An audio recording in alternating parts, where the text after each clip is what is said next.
Hey everybody, welcome back. Josh Collacchi here once again on RotoCurve with FanDuel NFL Week 5 picks. It's the fifth week of the NFL season already. It feels like it's flying by. We're a quarter of the way through for most teams, so there's a lot of games that have been in the past, and a lot more games to come in the future. So without further ado, let's get into it. First position, of course, on FanDuel is quarterback. And the guys that I like in the top tier are Aaron Rodgers and Tom Brady. Of course, Aaron Rodgers is a guy to look at home. He faces the St. Louis Rams this week. And you can see that his last 12 starts at home, he's been absurd 281 yards and nearly 3 touchdowns per game. So he's a look anytime at home. And the Rams defense has actually been very good in the front seven, but that secondary has struggled. And we'll talk about more about that in a little bit. The other guy, of course, Tom Brady, which it seems like every week he's at the top of the leaderboards at quarterback and pretty much for the entire production of the NFL. He just leads the league in fantasy points what seems like every week now, with the Patriots scoring an absurd amount of points. Now, of course, they had a bye week last week, so he missed them. And, of course, that always brings things into perspective because people seem to stay away from players that had a bye the week before for whatever reason, whether it just be recency bias or what. But regardless, he's probably going to be one of the top options this week against the Dallas Cowboys, who have allowed 644 yards and 4 touchdowns through the air in the last 2 weeks. That's an absurd amount. And considering the fact that they haven't faced Tom Brady, that really tells you that he has an excellent chance to kind of put forth those numbers again, and maybe we'll see another 300 yards and 3 touchdown game. The cheaper options I like at quarterback are Jay Cutler for the Chicago Bears. He faces the Kansas City Chiefs, who have by far the worst defense in the NFL against the pass so far this season. As you can see listed here, they've allowed 7 or 11 touchdown passes and over 1,200 yards through the air. Now, Cutler was injured. He just came back last week, and of course, he's one of the more volatile guys in the NFL. You've seen him throw for 4 or 5 touchdowns in a game. You've also seen him throw 3 or 4 interceptions. So keep that in mind. But in a great matchup and at his price, he makes for an excellent option. The last guy is Andy Dalton, who, for those of you that may have seen my Against the Grain video for this week, I talked about why he's a great value in a situation where he'll probably be very low owned against the Seattle Seahawks. So be sure to take a look at that as well after this video concludes.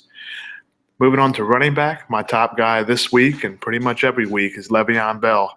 He's not the top price running back on FanDuel. That honor goes to Jamal Charles this week. And actually it makes me like Bell a little bit more, simply because in my mind he's the top running back in the NFL in terms of fantasy points. As we've seen with his volume, he catches passes out of the backfield. And if he has a bad game and on the ground or in the air, the other one always makes up for it. And he's always a safe bet to get the touchdown carries in the red zone for the Steelers as well. Of course, with Michael Vick as the quarterback there, look for Le'Veon Bell to see a lot more volume than normal, which makes him one of the top volume players in the NFL at any position. The Steelers will be facing San Diego this week, who has allowed the most fantasy points to running back. So the top running back in terms of volume, the top running back in terms of possibly fantasy football talent, in terms of accruing fantasy points, gets the top matchup this week. So I think you got to pay up for Bell in one of your running back spots. In order to do that, you're going to have to save some money as well. So the mid-tier guy I like this week is Justin Forsett for the Baltimore Ravens. He faces the former Ravens, the Cleveland Browns. You guys all know about that when those teams change. But he faces these Browns in Week 5, and Cleveland has allowed just under 700 yards. You see the total here at 671, and 3 touchdowns total to opposing running backs so far this season. So Forsett has had a rough go of it in the first few weeks, but he's had some tough matchups. And this week, he does not have that one. And I think he's going to be a little bit lower owned because of the fact that he has not been very good so far this season. But in a good matchup and at a good price, he makes for a solid running back too to match with Bell if you do choose to spend on running back. That being said, if you don't want to spend on running back and you need a cheap guy, it's another guy that I mentioned in a previous video this week, and that's Antonio Dixon for Buffalo. He should get the start this week, and remember that because Carlos Williams may be out with a concussion. Of course, LaShawn McCoy is nursing an injury as well. So it becomes the third starting running back for Buffalo, and all of them have value when they start because of volume. And considering the fact that that other running back, Dan Herron, I believe, who the Bills signed, is not going to see many snaps if the first two are out, that means Booby Dixon or Anthony Dixon, whatever you want to call him, is going to get all the volume, all the snaps, and he plays on third downs as well, so he has a ton of value. Now, a little bit of a bonus pick here. There's not a lot of guys maybe have been talking about him this week, but I do like Todd Gurley against the Packers. Green Bay has given up 5 touchdowns on the season to running backs, and that's a lot. It's one of the most in the NFL. And the fact is, if you saw the Rams play last week, Gurley looked really good. It's the best he's looked since Georgia, and that's saying something because he's been hurt. He came back from a knee injury, but he has that burst, he has that power, and he looks like he did when he was at Georgia, and that's a dangerous combination. So I'm looking for him to finally get that production he needs and the volume he needs to get that production. I think that continues this week. He's very cheap considering his talent at 6,700 too, so it makes him an interesting play. Moving on to wide receivers, Julio Jones this week and pretty much every week now with Antonio Brown not having Big Ben Roethlisberger throwing passes to him. Jones is my top receiver, and he's priced that way as well, 9,200. You won't be able to afford him along with Le'Veon Bell and some other top quarterbacks, but if you do decide to pay up on receiver, I think Jones is the way you should go. Faces the Redskins, who have allowed at least 1 touchdown to opposing wide receivers in each game this season. They've allowed 442 yards and 4 touchdowns to receivers in the last 2 weeks, and that's absurd. If you think about the fact that the Atlanta Falcons throw most of their passes Julio Jones' way, that means he's going to see all the volume, all the snaps, all the targets. And a lot of people will look at what he did last week and wonder what happened. The Falcons were winning so quickly that they didn't need Jones, so I don't expect that to be an issue. And I do expect the Atlanta Falcons to turn his way early and often this week against the Washington Redskins, who are good against the run but bad against the pass. The next guy is a guy that's just been reborn. We talk about it each week now, and this is week 5, and he's still a good play in Larry Fitzgerald, 7,300. He faces the Lions this week, who have allowed 800 yards to opposing receivers so far this season. And when you're looking at Larry Fitzgerald, he's always been dependent on quarterback play. He had bad quarterbacks in the past few years to injuries, and he didn't perform well. But he has Carson Palmer back, and in the last 7 games with Carson Palmer, he's averaged over 20 FanDuel points per game. That's a huge number because at 7,300, that's 3 times his salary, which makes him a value play and a good play in terms of GPP in tournaments because of the fact that he really does have that upside. Third receiver here is a guy that I've been targeting a lot, especially with all the injuries along his teammates and that Green Bay Packers receiving core, and that's James Jones.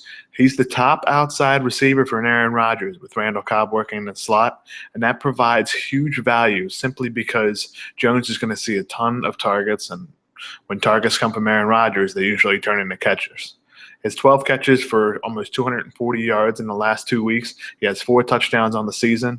And Jones was going to continue to see all those targets simply because they can't throw the ball to Cobb every play. And the guys on the other side, like Ty Montgomery or even Jeff Janis, haven't really seen the field much. So expect Aaron Rodgers to rely a lot on Jones. He's going to be lining up against Janoris Jenkins, who you guys know has been one of the more aggressive corners in the NFL since he's been drafted. And that really turns into fantasy points because he always tries to jump those curl routes. So I expect maybe a deep throw or two. And from Aaron Rodgers, a deep throw can turn into 6 points at any point in time.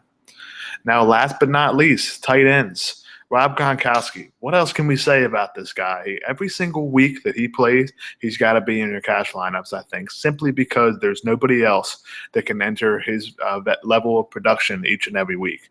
We've seen Gronkowski have 94 more yards in each game this season. He scored 4 touchdowns. He already has a 3-touchdown game. And in week 5, he faces a Cowboys team that's likely to be without his top linebacker and Sean Lee, who suffered a concussion. It seems like that guy gets hurt every week. He's a good player, so we wish him well. We wish he comes back quickly. But if he doesn't play this week, Rob Gronkowski gets an even bigger bump. Now, if you don't want to play Gronk, maybe you're looking at a tournament and you want to fade that top guy that's going to be owned and very highly. Look at a guy named Owen Daniels, who's been in the league for what seems like 4,000 years, but he's still doing it, and he has a good quarterback throwing to him at Peyton Manning. He wins that sweepstakes this week. And what we mean by sweepstakes is who's the guy that gets to play against the Raiders? Because to this point, that's just been absolute money. They've allowed 6 touchdown catches to tight ends so far this season. And the one thing that the Broncos can do, and they can exploit those matchups. Of course, Peyton Manning can't throw the ball 60 yards anymore, but he looks for those quick routes. He looks for those guys that are open in the end zone, and that's exactly what the Raiders have allowed so far this season. As they have allowed the most fantasy points to tight ends. So for a guy that even though just has 12 catches on the season, Daniels has that top matchup, and he makes for a top GPP option for me on FanDuel simply because of his price and the upside to score a touchdown or maybe even two. And at that price, that definitely is worth the while. That wraps up our FanDuel picks for Week 5 this week. Be sure to head over to RotoCurve.com, check out all the free analysis, all the tools. There's a ton of data over there to use. All the data you found in here has been found from that site, and it's all free. So go over there, get your research, use those curve points to get free swag, all kinds of stuff at RotoCurve.com. So be sure over to look at the rest of those videos on this channel, check out the site, and let's make Week 5 a profitable one in NFL. Good luck, everybody.